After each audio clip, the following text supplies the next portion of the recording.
A 2 passi da Göteborg e a poche ore di cammino dalla foresta amazzonica c'è un paesino, Roncaiete. Roncaiete? Scusa, ma chi è sto posto? 1967, è il mezzogiorno di un 15 di agosto, inspiegabilmente fa caldo. Inspiegabilmente è agosto, cioè.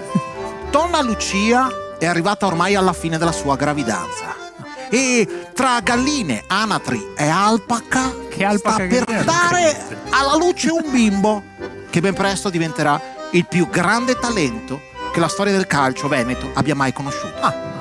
Paulo Roberto Andrade Sitalius Tupilus Calvo, detto Vanni Ceggia. Oh, mai sentito. Vanni Ceggia è probabilmente il talento calcistico più grande che il dio calcio abbia mai plasmato.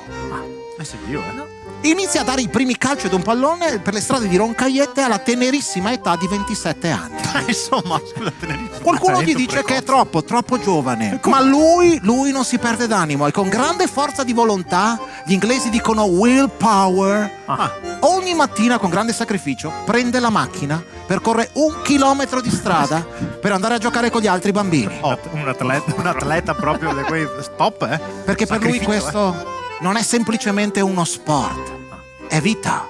Gli inglesi dicono it's life. Beh, traduce praticamente. Vanni Ceggia è un predestinato, ma la sua è una famiglia povera. Suo padre è un notaio, sua madre è un chirurgo.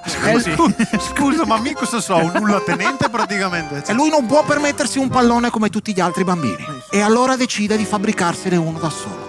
Perché ha letto da qualche parte sui libri di scuola che Pelé, Maradona, Gandhi galleggiavano con un pallone fatto di stracci. Gli era forte dopo che ha fatto altro, ma gli era Lui però a casa di stracci non ne ha. E allora fa girare la ruota dell'ingegno. Gli inglesi dicono the road of Gingi. Parla con un inglese Balbo. A Balbo non era argentino. La ruota dell'ingegno che soltanto i grandi campioni hanno. E quindi prende un sacchetto di nylon blu, lo riempie di sassi e il gioco è fatto. È un'opera d'arte. Ma è un sassi. Scusa, un sacchetto con i sassi posso garantire. Vanni Ceggia vuole imparare subito a colpire di testa. Ottimo. Come il suo grande idolo, l'ariete inglese Mark Hatley. Sì, però facevo col boion, scusa. E quindi prende il pallone, lo lancia in aria, stacca da terra e con perfetta coordinazione, gli inglesi dicono perfect coordination, colpisce di testa. Ma perché?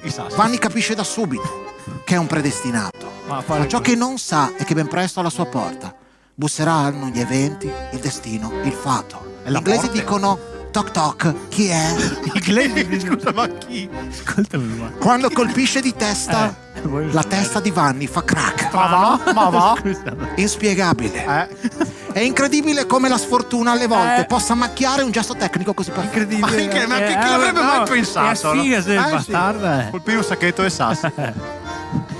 Vanni da quel momento non gioca più a calcio. Incredibile. Ma il calcio è bastardo, gli inglesi dicono it's cancro. Al nord-est di Londra forse. Sì, Non gioca più a calcio e questo è un peccato.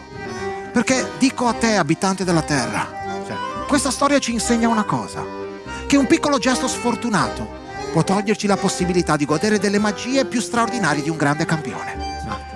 Questa era la storia di Paulo Roberto Sitalius Tupilus Calvo, detto Vanni Ceggia, che passerà alla storia con il soprannome di El Mona.